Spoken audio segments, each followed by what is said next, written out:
Тағамдар жасалу технологиялары мен сақтау шарттарында өрескел қателіктердің әсерінен микроорганизм штамдарының көбеюі және тағамда микробты немесе микробты емес токсиндердің жинақталу нәтижесінде пайда болатын полиэтиологиялық контагиозды емес ауруды тағаммен улану деп атаймыз.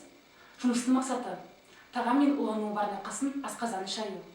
Қарсы көрсеткіштер: ауыз қуысы, жұтқыншақ, өңеш, асқазанда қабыну процестері, өңештің тарылуы, асқазан мен өңештің күйігі, миокард инфарктісі, бронх демікпесі, ми қанайналының бұзылысы.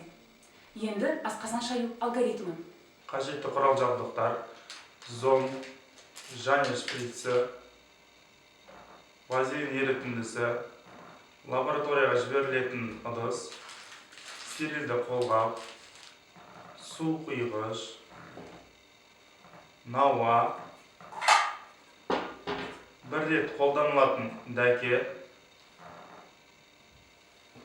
сүлгі, 2 алжапқыш, шелек,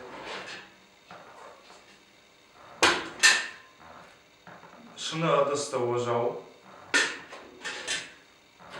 стерилизацияға жіберілетін ыдыс және шара. Жұмыстың барысы: дәрігер ең алдымен науқасқа ем-шараның барысын түсіндіреді және келісімін алады. Сіздің улануыңызға байланысты асқазаныңызды шаюға рұқсат етіңіз.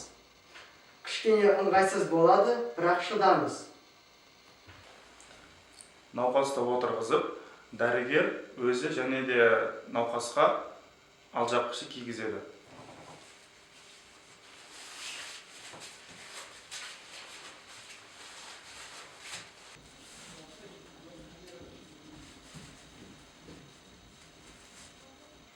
Дәрігер қолын гигиеналық тазалықтан өткізеді. Дәрігер стерилді қолғапты киеді.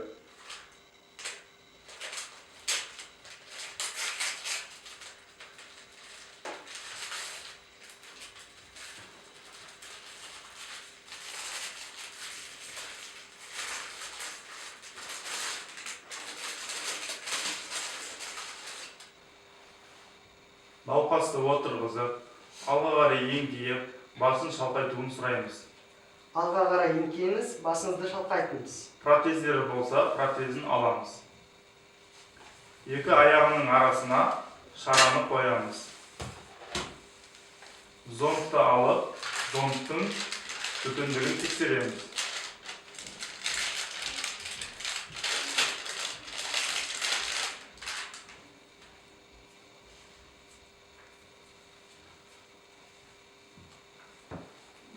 Науқастың денесіне тигізбей, зондты өлшейміз. Өлшеген уақытта құлақтың сырғалығынан иекке дейін, төмен қарай төстің семсер тәрізді өсіндісіне дейін.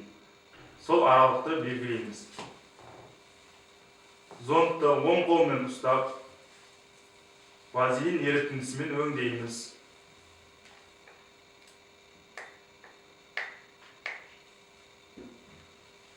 Науқасқа терең тыныс алуын және жұтынуын сұраймыз. Терең тыныс алыңыз және жұтыныңыз. Сол мезетте зондты саламыз. Жұтыныңыз.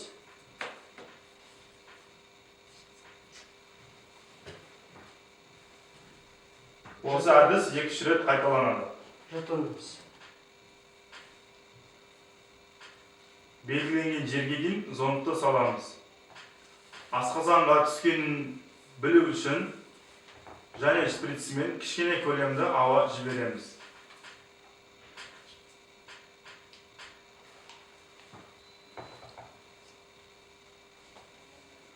Сол мезетте фонендоскоппен асқазанға қойып тыңдаймыз. Асқазаннан шырылдаған дыбыс естілуі қажет.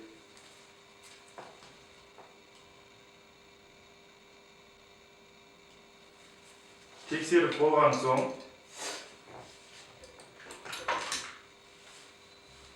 асқазанның жуындысын аламыз.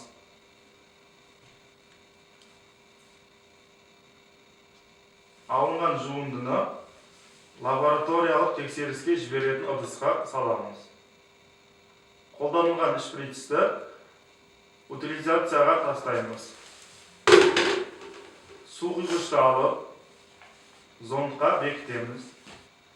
Су құйғышты ауыз деңгейінде қиғаш ұстаймыз және 1 литр көлемінде дене температурасындай суды құямыз.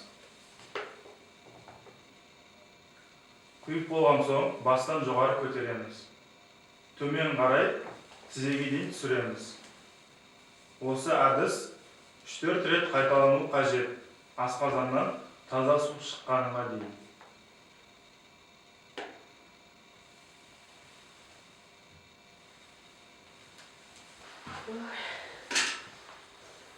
Суды құю барысында науқастың жағдайын бақылап отырамыз. Асқазаннан таза су шыққаннан кейін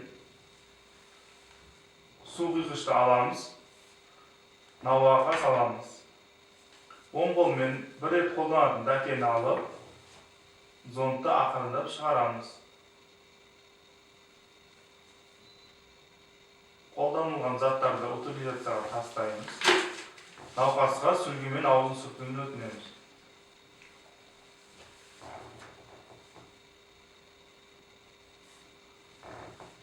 Алжапқыштарды шешіп, утилизацияға тастаймыз. Науқасқа ыңғайлы болу үшін науқасты отырғызамыз және де немесе жатқызып қоямыз.